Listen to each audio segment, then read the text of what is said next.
சொத்திலே பெரிய சொத்துனா நான் கருதுறது நம்ம கூட நமக்கு ஒரு உடம்பு முடியலைன்னா எப்படிப்பா இருக்குது அப்படி நல்லா இருக்கீங்களா அப்படின்னு கேட்குற ஒரு பெரிய ஒரு வார்த்தை தான் நான் பெரிய சொத்தாக நினைக்கிறேன். ஏன்னா காசு பணம் இன்றைக்கி வரும் நாளைக்கு போகும், யார்கிட்ட இருக்குது இல்லைன்னு எதுவுமே நம்மளால் சொல்ல முடியாது.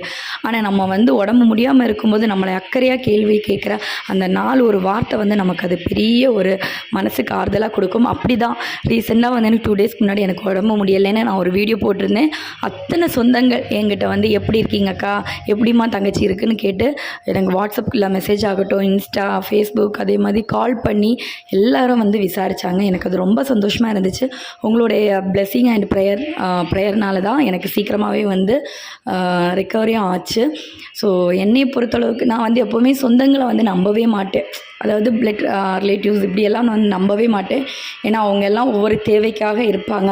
ஆனால் யாருன்னே எனக்கு தெரியாதுங்க. தூரமான சொந்தங்கள் இன்னும் என் மனசில் இருக்கிறாங்க. Thank you so much.